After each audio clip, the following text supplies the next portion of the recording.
बिस्मिल्लाहिर्रहमानिर्रहीम। अस्सलामु अलैकुम। मैं हूं फ़हीम अख्तर, एक और नए वीलाग के साथ हाज़िर खिदमत हूं। नाजरीन, पाकिस्तान के सियासी मंजरनामे, आइनी कानूनी मामलात और जो सियासी इस वक्त बहरान और इंतखाबी बहरान चल रहा है, इस हवाले से अहम डिवेलपमेंट सामने आई हैं। Chief justice of Pakistan justice उमरता Bandial ने वफाकी हुकूमत और उनके जो हामी तज्जिया निगार हैं उनको मुकम्मल तौर पर नाकआउट करके रख दिया है, और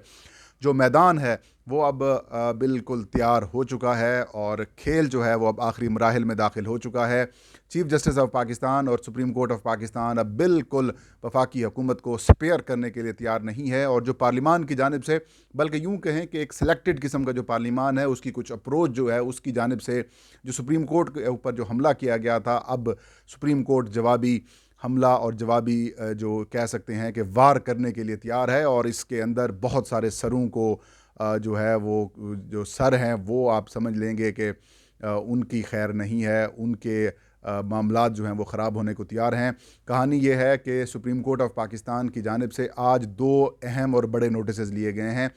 कल इलेक्शन कमीशन ऑफ पाकिस्तान की जानिब से जो एक पेज के ऊपर मुश्तमिल जो जवाब है या फिर जो सूरत हाल है इलेक्शन के फ़ंड से मुतालिक वो आगाह किया गया। तो आज chief justice of Pakistan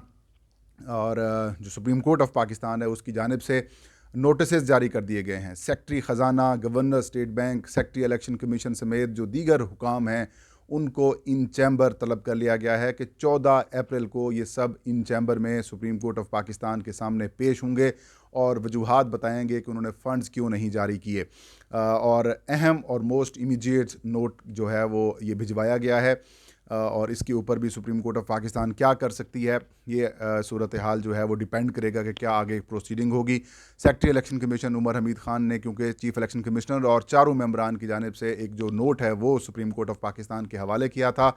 registrar supreme court के हवाले किया था। मैंने अपने रात वाले वीलाग में भी यही बताया था कि सुप्रीम कोर्ट इसके ऊपर जायज़ा लेगी और इसके ऊपर नोटिस करेगी, और नोटिस कर दिया गया है। मैंने पहले भी अपने चंद वीलाग्स के अंदर ये बात बताई थी कि हो सकता है कि वज़ीर आज़म शहबाज शरीफ, वज़ीर ख़जाना या फिर जो दीगर हुकाम हैं जो इस वक्त सुप्रीम कोर्ट ऑफ पाकिस्तान के हुक्म के बावजूद जो इलेक्शन कमीशन ऑफ पाकिस्तान के साथ ताउन नहीं कर रहे, इंतखाबात के लिए फ़ंड्स नहीं फ़राम किए जा रहे, इंतखाबात के लिए जो बाकी जो असिस्टेंस है वो फ़राम नहीं की जा रही, यानी कि मुआवनत फ़राम नहीं की जा रही, और इलेक्शन कमीशन को बेबसी का सामना करना पड़ रहा है। और ऐसी सूरत हाल पैदा कर दी जा रही है कि जिस तरीके से chief election commissioner Sikandar Sultan Raja साहब की जानिब से कल जो परसों जो चेयरमैन सेनेट और स्पीकर कौमी असम्बली, वज़ीर आज़म और जो सेक्रेटरी पार्लिमानी अमूर हैं उनको भी मरासला भिजवाया गया है। उसमें उन्होंने बराह रास्त सुप्रीम कोर्ट ऑफ पाकिस्तान के ऊपर हमला किया है और ये कहा है कि सुप्रीम कोर्ट और अदालतों की मुदाखलत की वजह से इलेक्शन कमीशन जो है वो आइन के आर्टिकल 218 के मुताबिक जो उसे कह सकते हैं कि वो अदा नहीं कर पा रहा, अपना किरदार अदा नहीं कर पा रहा। इंतखाबात के हवाले से उन्होंने इख्तियारात मांगे कि पोल डे मुकर्रर करने का इख्तियार हमें दिया जाए, और उसके साथ साथ उन्होंने ये भी कहा कि अगर पोल डे किसी वजह से आगे करना पड़ता है, शेड्यूल आगे करना पड़ सकता है, तो वो भी इख्तियार इलेक्शन कमीशन ऑफ पाकिस्तान को दिया जाए। और सदर के इख्तियार को उन्होंने कहा ये गैर आइनी है, और ज़ियाउल हक के दौर में जब 1976 के आइन के अंदर थोड़ी सी तरमीम की गई थी तो ये इख्तियार उन्होंने अपने पास रख लिया था। इसके बाद सूरत हाल इंतहाई गंभीर होती हुई दिखाई दी, और चीफ जस्टिस ऑफ पाकिस्तान ने आज सूरत हाल के ऊपर जो है वो इन चैम्बर नोटिस जारी कर दिए हैं। गवर्नर स्टेट बैंक को तलब कर लिया गया है, सेक्रेटरी ख़जाना को बुला लिया गया है, और उनसे पूछा जाएगा कि भाई क्यों नहीं फ़ंड्स दिए जा रहे, ये तौहीन अदालत से ज़्यादा बढ़कर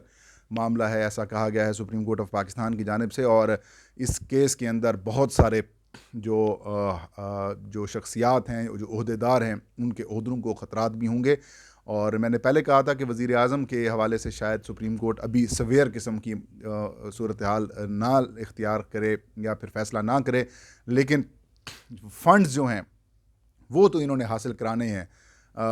इन द एंड अगर शोकाज कर दिया जाता है इन सारे हुकाम को, उनसे फ़ंड्स की तफसीलात भी मांगी जाएगी, सारे कुछ मामलात उनके सामने खुलेंगे,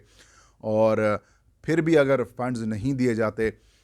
तो फिर वज़ीर आज़म शहबाज शरीफ और उनकी कैबिनेट के कई मेंबरान को जो है वो सुप्रीम कोर्ट तलब करके उनके ख़िलाफ़ कार्रवाई कर सकती है, तौहीन अदालत की कार्रवाई उनके ख़िलाफ़ चलाई जा सकती है, और यही वफाकी हुकूमत तो चाहती ही है। लेकिन फ़ंड्स इनको देने पड़ेंगे। पंजाब और खैबर पख्तूनख्वा के अंदर इंतखाबात इनको कराने पड़ेंगे। अब सूरत हाल काफ़ी हद तक क्लियर होती हुई दिखाई दे रही है, और जो ये लोग समझ रहे थे कि जस्टिस काजी फ़ाइज़ साहब के ग्रुप की शक्ल में जो है वो चीफ़ जस्टिस ऑफ पाकिस्तान और सुप्रीम कोर्ट ऑफ पाकिस्तान को मलाइन कर लेंगे, सुप्रीम कोर्ट ऑफ पाकिस्तान को प्रेशराइज़ कर लेंगे, उनको दबाव में डालकर अपने जो मज़मूम मकासद हैं वो हासिल कर लेंगे, और इंतखाबात जो हैं वो पंजाब के अंदर नहीं कराए जाएंगे, और एक साथ कराने की जो रट लगाई जा रही है उसके अंदर भी फ़िलहाल इश्यूज़ हैं,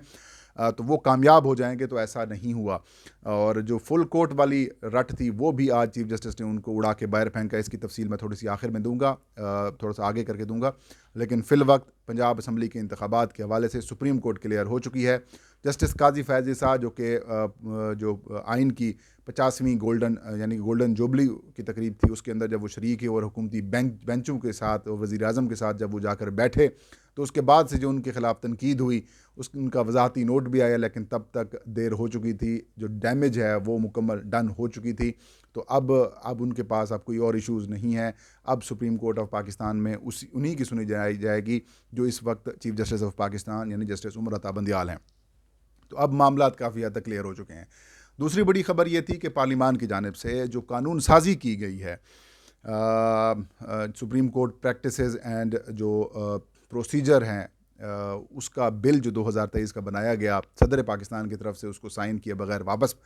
पार्लिमान को भिजवाया, और पार्लिमान की जानिब से मुश्तरका इजलास बुलाकर उसको दोबारा जब मंजूर किया गया है, उसके बाद शहरी ग़ुलाम हुसैन,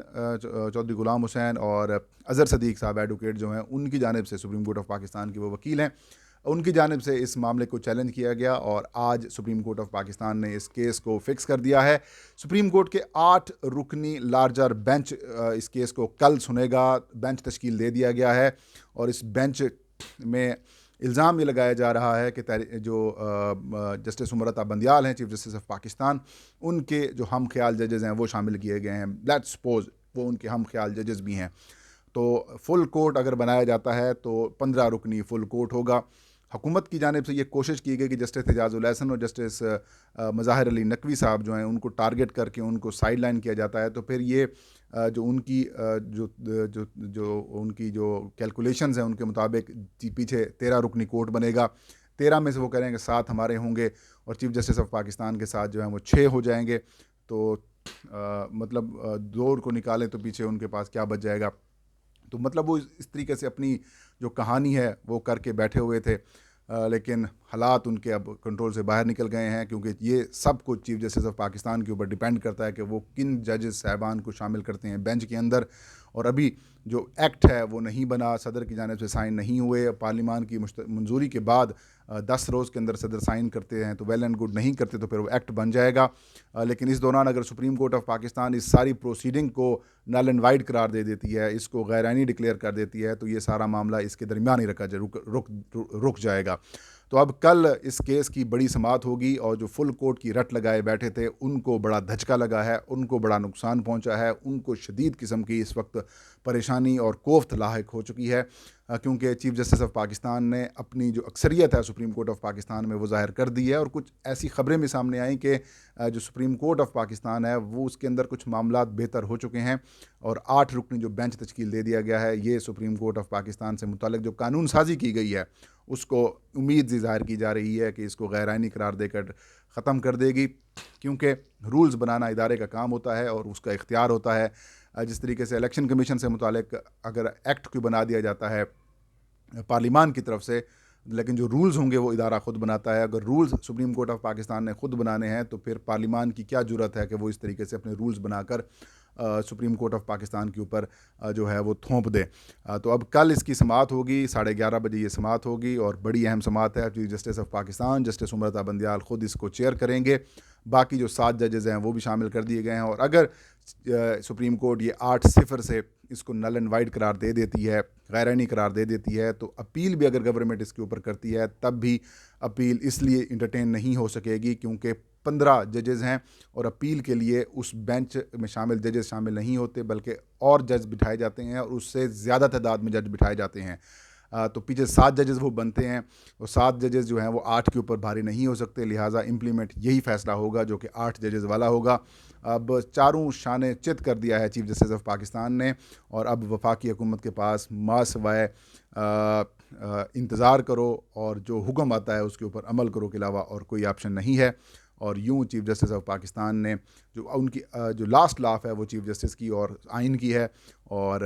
वफाकी हुकूमत के लिए अब मुश्किल तरीन वक्त जो है वो नाज़रीन शुरू होने वाला है, और इस केस के ज़रिए और भी बहुत सारी कार्रवाइयाँ जो हैं वो इनके ख़िलाफ़ की जा सकती हैं। इंतज़ार कीजिए, क्योंकि सुप्रीम कोर्ट की वजह से ये वफाकी हुकूमत बनी थी और फिर उसी सुप्रीम कोर्ट को यही हुकूमत जो है वो टारगेट कर रही है। परेशानी अब हुकूमत के लिए शुरू हो चुकी है और गेम आखिरी मराहल में दाखिल हो चुकी है। अब